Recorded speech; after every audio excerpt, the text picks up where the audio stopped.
right. Well, hey, thank you. Thank you for tuning in to watching this video. Vanessa and I thought it would be really helpful for us to have a chance to talk to you about what's happening with NASA's response to the virus, specifically about JSC's response. We really wanted to do this live and have an interactive conversation, but some things have changed. The agency is not as comfortable with Ustream and its security as maybe in the past, and we found out to do a telecon, we are limited to 300 people these days, and so obviously that would have meant many of you could not tie in. So we decided to do a recorded message, though we did ask for questions, so we are actually going to address questions that you sent in, so I hope you find this to be very useful. So, you know, when I think about this struggle we're in, I know NASA is actually very good at assessing risk relative to human spaceflight. I think we're the world leaders in doing that. We can judge and mitigate human spaceflight risks. And so, for example, I have a sense, because of the work that many of you have done, I have a sense for the risk to the International Space Station if we were going to have to uncrew the space station, or if we did not have sufficient astronauts on board to go outside and repair failures that might occur to fundamental equipment on the ISS. Again, I have a sense for failure rates and likelihood, and in fact, we've seen some of those in the past, and a lot of that work is based on what you have done. Also, if you have been in South Texas for a while, like I have, I think most of us have acquired some skills in judging weather risk relative to hurricanes that we talk about, you know, every year. Of course, in that case, the National Weather Service are the experts, and they do a great job of giving us the information, and then we take that information and create a plan, and Johnson has a really good and robust hurricane write-out plan based on that. Of course, Harvey taught us that some of the ways we assessed hurricanes in the past needed to be updated, and we changed that, as remember, many of you were a part of that. So, but now this virus is really a new risk for this country. NASA, we are not the experts about the virus, but again, NASA is very good at finding experts and then creating a plan, listening to them and putting together a plan.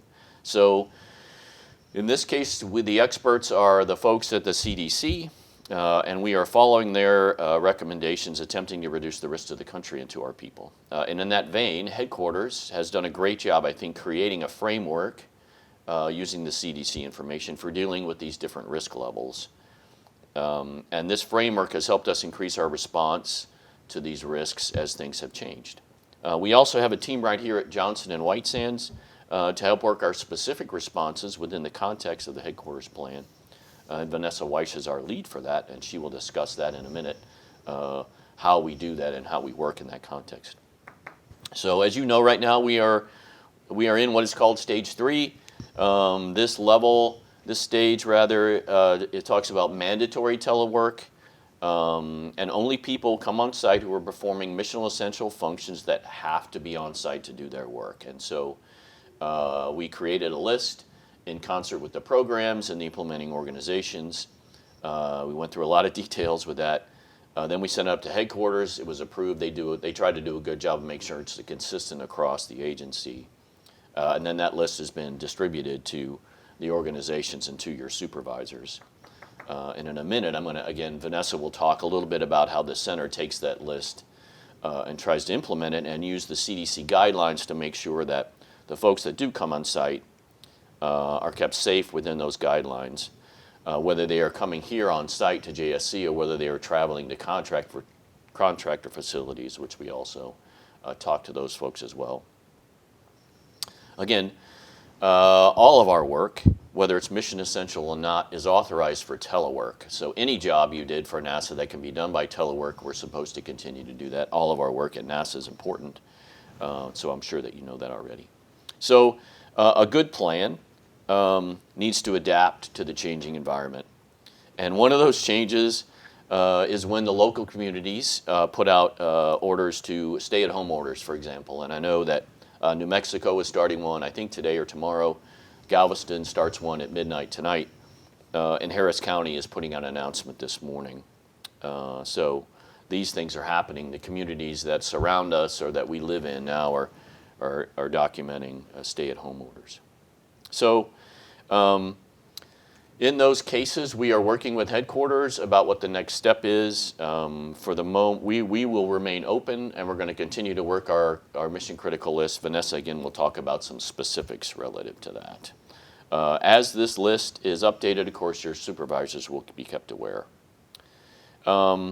So personally, I know that my work productivity has taken a significant hit. You know, I feel like I am working more hours, I would say, and yet getting less done. And a lot of that is because some of that time is taken up with this virus response work, right? It's very important. How do we decide who comes on site? How do we interact with the other centers? That's a lot of the time. And also, frankly, it's just because even though the tools are terrific these days, I find that these telework tools are just fundamentally less efficient, and my productivity has gone down. It's just part of the fact. That's part of life now. And so we understand that this is happening, likely happening to you as well. And some of you are dealing with having kids home from school, et cetera, which makes the work from home even more challenging. So here's the deal, the way I look at it. We are going to work hard to do our jobs. You know, our work is very important for NASA and for the country. And we need to be flexible with our folks because they're getting their 8 hours in may not be the usual 8-hour block as it had been in the past, and our productivity is going to be less. This is just a fact. So we need to be patient with ourselves and with one another as we go through this experience. I do want to remind us, though, to remember our expected behaviors. You can see those on the website, but those are more important than ever, including being respectful to one another in this time of stress. Stress is going to go up. Tensions will rise a bit. Remember, being respectful of one another doesn't change just because the work is difficult. And that's really important to remember. There have been a lot of the questions, or several of the questions, related to moving milestones because of the virus impact. So I know, certainly I understand it, my leadership understands that our productivity is suffering, and my bosses in DC know that as well. I've been part of some discussions with agency leadership about some specific milestones. No decisions have been made, but I know that we're starting to take that into account as we look at what our expectations are for the workforce. But I do want to be clear, some milestones need to be held. We need to support this International Space Station Soyuz launch and the landing, right? We have hardware that is reaching its lifetime. We need to get those crews home, and we need to launch the next crews. Also, ISS resupply, we need to support the crew. Those need to be held. And so I know everybody is doing a great job. Make sure you're coordinating with your supervisor as you're working on exactly your efficiency and being able to support those milestones. So for other milestones like commercial crew, I talked about that a little bit. We need to keep pressing. Attempt to hit those milestones because we know that having a robust crew complement on board ISS is very important for ISS. I mentioned the EVAs, the potential to do EVAs in an emergency or equipment failing and needing to go outside is very important for us. So we need to press very hard to meet those milestones. Of course, as we go through, for commercial crew, we haven't flown yet, so as we go through the certification process and the flight readiness process, as we always do, we will look closely at those products and look at whether they were completed, whether they were comfortable with their completion, whether we had a virus or not, right? We're going to do that same work. And we're going to remain diligent on completing the work, and if the lower productivity impacts that, they're going to look at the specifics and make judgments, sound judgments on our readiness to fly. But I do urge you not to make individual decisions on whether you think milestones will slip or not. You may not understand all the interactions and dependencies that are in there. We might need the margin because we're less efficient. So, but it is very important for you to understand where you are in your work process, to interact with your supervisor, and then have those conversations with your supervisor and the programs to understand what options exist to move forward. And then for all the milestones, whether they are ISS, commercial crew or not, again, your dialogue with your supervisor and their dialogue with the programs and projects is very important so we can understand realistic expectations of our work completion. Also, guidance was put out on some charge numbers that could be applied for very special circumstances. You're working hard, you're doing your 40 hours, but there's some gaps in what you can do based on other circumstances you have. There's guidance sent out that gives your supervisors some flexibility. You have to work with them, though. So take a look at that. Also, I know many of us are concerned about our teammates that work for contractors, or that you yourself could be a contractor that normally works on site, but you can't get on site because your work was not deemed as mission essential. So NASA is looking hard at ways to compensate our on-site contractors that have been denied access because of the virus. And we want to make sure we do not lose our talented workforce. We're also looking at ways how to streamline our invoicing and payment process to help the cash flow. So each company should work with your contracting officer at NASA and look at those options. It's very important for us. We're also looking at options to support all our contractor partners, even those that are not on site. That's still in work at headquarters, and I know there's legislation in work as well. So our hope, we're working very hard to find ways to keep our contractor workforce. All of us are important to get this NASA mission done. Okay, so now I'd like to hand it over to Vanessa to talk specifically about how she and the PERG are implementing our response. Vanessa. Thank you, Mark. So I just want to share just a little bit of what the PERG, which is the Center's Pandemic Incident Response Group, and it's made up of representatives from the safety and health community as well as other organizations that are taking the CDC guidance and the agency's framework and applying it to the Johnson Space Center. I will say that, as Mark mentioned, currently under the agency framework, we are stage 3. Just last week, we were preparing for a telework exercise under stage 2, and then we were told, nope, we're rolling right into stage 3. So we have been working really hard as the PERG to make sure we have guidance and understanding of what's required prior to moving into that stage, but we're here now. I will say that under stage 3, the center is up and operating, and as Mark mentioned, we are here with mission essential personnel. There's work could not be done remotely. We're estimating that about 90% of the workforce, or even more, is teleworking, and we're very pleased with the efficiency that we have thus far. The center right now, the Gilruth is closed, the daycare is closed, and we do know that Space Center Houston is closed until April 12th. Under mandatory telework conditions, we're all asking that all tasks that can be done to the maximum extent possible. The folks that are on site are doing work, as Mark mentioned, in support of the International Space Station, including cargo and commercial crew. We do have a Soyuz mission that we're getting ready for on April 9th. We have the commercial cargo missions that the crews are training to be ready for launches as early as this May. So there's activity that we have to get done even while we are currently in this situation. The questions that came in, I'm going to try to respond to some of them during my remarks. One of the things that was asked was why were some NASA centers operating at differing levels? And I just want to state that the framework is just that, and that each center has to look at their local conditions and then operate within that. The agency does have a group similar to ours where they're looking across all the activities across the agency to make sure that we are consistent. For the human spaceflight centers, for the most part, we are consistent. There were some changes that happened over in New Orleans that required the Michoud facility and the Stennis facility to go to stage 4 and actually to close and stop some operations. We are continuing to do the work for the programs that we have here, either via the mission essential work on site or via telework.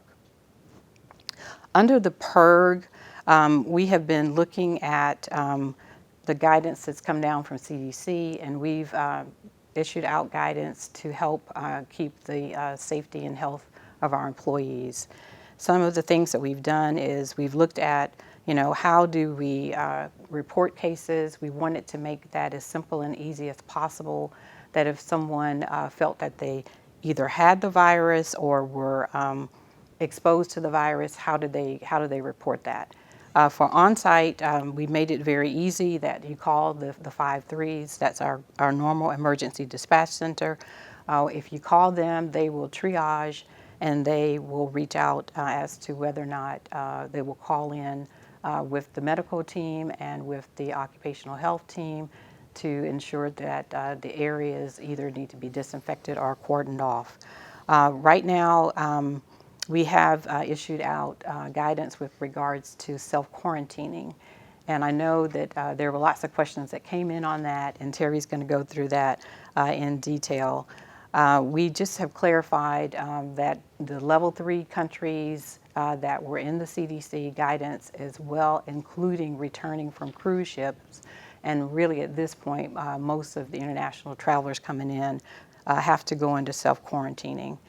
This has been very important because we do have several people that are in self-quarantine right now at this time. Based on the reporting that we know that we have about 138 civil servants and about 56 contractors that are self-quarantining. We expect that many of their 14-day periods will end, well, not many, but some, coming up soon. And so the PIRG is working, and we will issue guidance this afternoon on when the self-quarantine period ends, what to do. In all situations, please contact your supervisor. If you have questions, we're making sure that the supervisors are getting all of the detailed guidance. I am very pleased to know that for many of the implementing orgs here at the center, they also have additional guidance that they feel may be necessary. For example, engineering for their labs, they have additional guidance to make sure that it's clear what is required in their labs. We have asked, and per CDC guidance, we're maintaining 6 feet spatial distancing. Here in this conference room, we are 6 feet apart. To make sure, and then also to minimize the size of the groups. Keep the size of the groups under 10. Now, based on some of the activities that we may have, to look at those numbers, but that's the guidance that we're giving out. Why is this important? I will share that at Stennis, one of the issues that they did have, this was when the guidance was to keep the groups down to size of 50. So they had a group of 46 people, and they were actually having a safety meeting. One of the people in that group tested positive, and then therefore everyone else that was in that group went into a quarantine period. So it's important for us to look at the work and follow the guidance so that we're not putting ourselves in a situation where we're losing mission essential personnel to self-quarantining. I do know that here within our local community, we are also working with our on-site personnel and off-site personnel to get tracking on cases to understand what's going on in our environment. We have been notified that we have one person that's an off-site contractor or is an off-site situation that tested positive. That person was already in self-quarantine because they were in self-quarantine returning from travel. So we know that they were not exposed to the workforce locally. We are working, and when that does happen, the local health departments are responsible for the trace. In our situation, they have reached out to us as NASA and our health professionals, Dr. Taddeo, to help with that activity, with that trace. In addition to the reporting and the tracing, we are also have guidance with regards to travel. We're basically stopping all travel. It's only on an exception basis, and so it has been very limited. all travel requests must be approved by the center director if you're a civil servant, or if you're a contractor, your contractor management. Additionally, we have put in steps to increase having hand sanitizer and cleaning of areas where we have personnel. And additionally, I do know that we have steps put in place, as I said, if there is an issue on site, to be able to address that immediately. So if you have any concerns, or if you think that you've been exposed, please reach out to your supervisor and they will help you. If you're on site, please call the 5 3s and we can get you with someone to help you through any discussions that need to be had. Other things that we wanted to make sure that we addressed today, Mark touched on the leave and telework policy. We did get a lot of questions regarding leave and telework. The PIRG had been working to get a policy out. That policy for civil servants did get out on yesterday with regards to contacting your supervisor if you're in a situation where you need to use leave and don't have leave in your leave bank or have questions about it. There is the ability to use excused leave in certain circumstances. There was a question that came in about the Families First Coronavirus Response Act, allowing for 12 weeks of leave as family and medical leave for school closures. And the question was, how would JSC implement the law?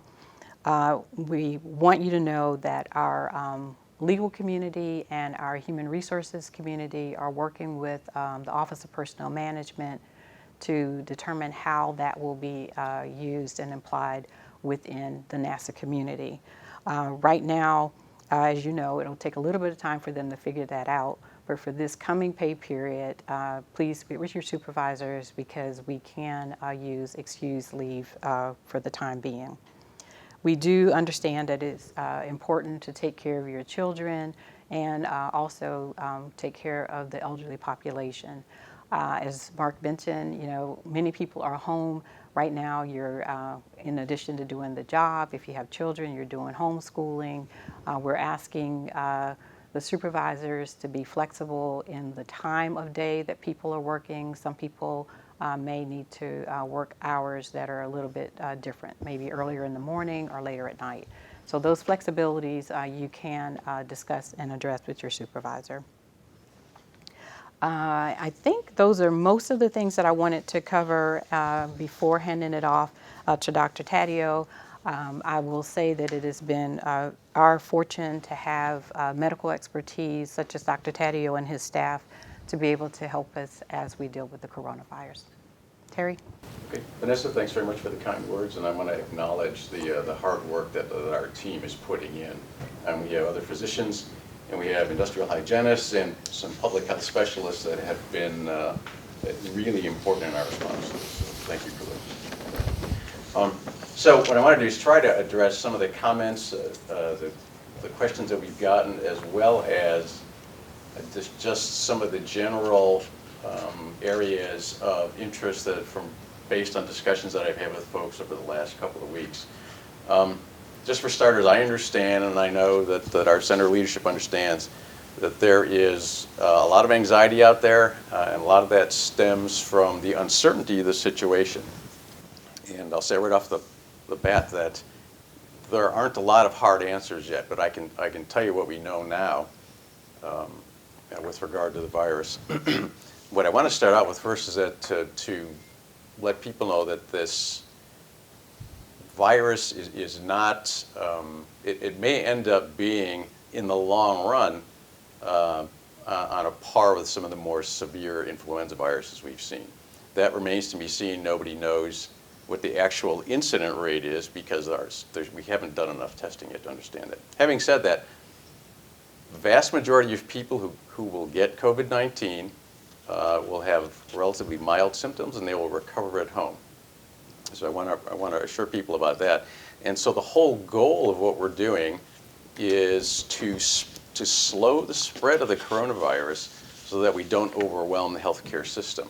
The benefit of that is if if you were to see a spike in the system, the resources would be so taxed that not everybody who needs care would be able to get the care that they need. So by going through all of the social distancing, by limiting the number of people on the site, what we're in effect doing is protecting those in our city who are the most vulnerable. And we're ensuring that when they become ill, if they become ill, that the medical resources are there to support them, and we don't end up in a triage situation as we've seen in other places around the world. So for your involvement with that and willingness to follow that, I thank you for that. So what we've been trying to do then is inform the workforce as to what the best practices are. We continue to remind people about the social distancing, hand washing, and for the time being, limiting your journeys outside the home.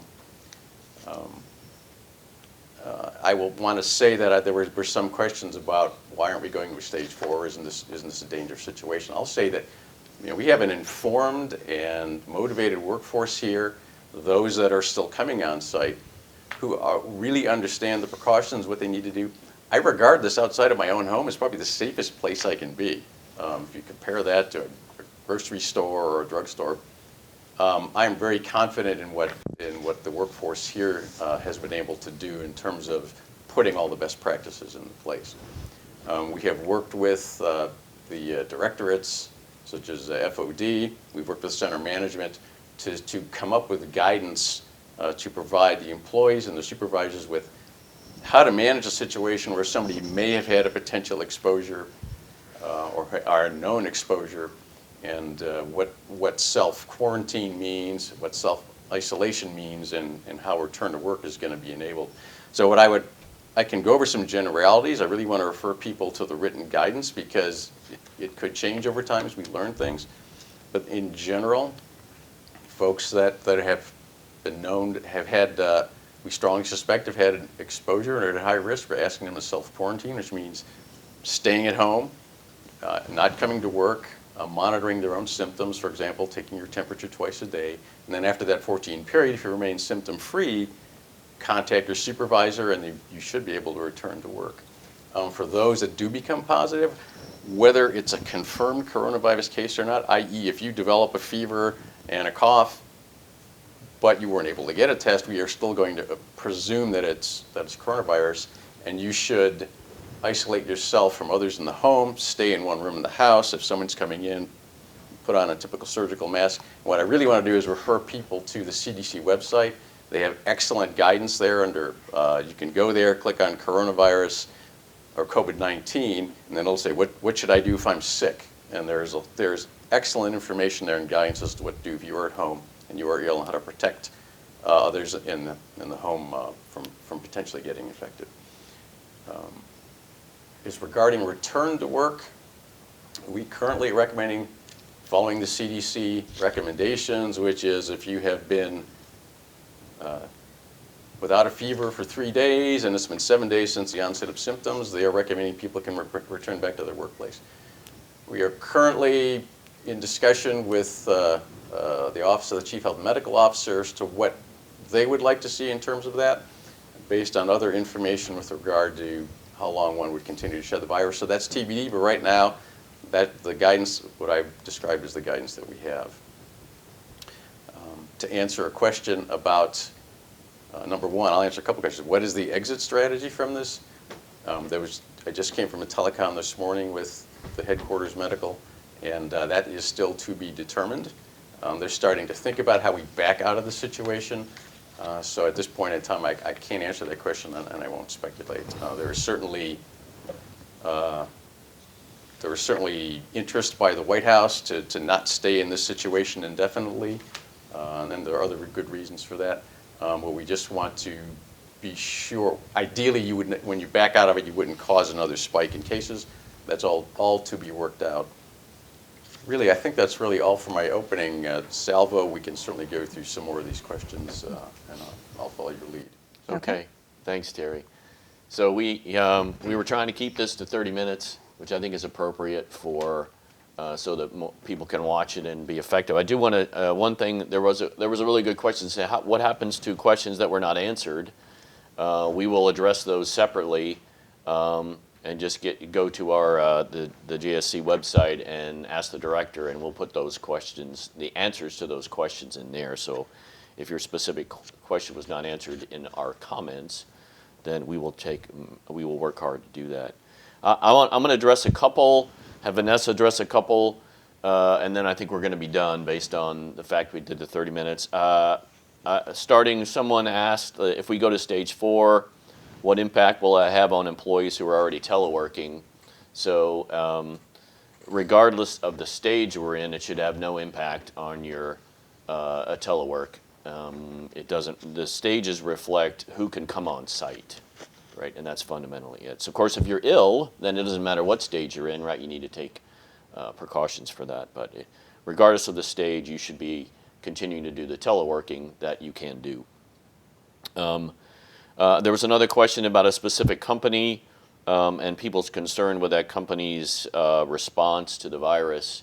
As I mentioned, Vanessa's team is working very closely with the programs on both on-site work areas as well as contractor work areas. And we had some very specific discussions over the weekend about a specific contractor location and what they were doing to protect our employees. So that is as important to us as the on-site work. I think what I'll do is pass to Vanessa if she had some other ones to answer. Okay, then I think, Mark, we've answered the questions with regards to leave. Again, just reminding that if you have questions with regards to your leave situation, to talk with your supervisor. There were some questions about access to this actual town hall, and the intent is that it will be on a YouTube site, and we'll have a link available so that you can see that. And a transcript also will be available later this afternoon. I did want to talk about IT right quick. There were some questions with regards to using other tools such as Zoom. Our CIO, Annette Amore, wanted to make sure that people understood that right now there are potentials for bad actors to try to access our systems. And so that is why the agency is being restrictive of the tools that we're using. So tools that are not approved, we are asking that you not use them. There is on our website a link of the approved tools, a list of the approved tools. As I mentioned, for IT, there was a question about being able to get access to equipment. When we were planning for the exercise, we were given the approval for employees to take home their desktops if they did not have laptops. If you did not get equipment and you need to get equipment, please reach your supervisor so that we can make accommodations for you to come on site to get equipment to be able to do your work. Also, there was a question with regards to the child care center, when would it reopen? And I will have to say that we are working with the child care center as well as the other facilities near site to talk about the situation and when would they potentially reopen. For now, please continue to monitor our JSC SOS site for additional information. We will be updating the policy and guidance I mentioned because now we do realize we have people that are completing their quarantine periods, and we've been getting questions as to what does it take to be able to come back to work, especially if you're mission essential and your work is not being able to be completed remotely. And so we are getting that guidance out this afternoon. Thank you. All right, well, I think that completes our time. Again, thanks for watching this video. I hope it was helpful. Again, we will answer the rest of the questions as soon as we can. And thank you for everything you're doing for NASA. Thank you for listening to the guidelines and keeping you and your family safe.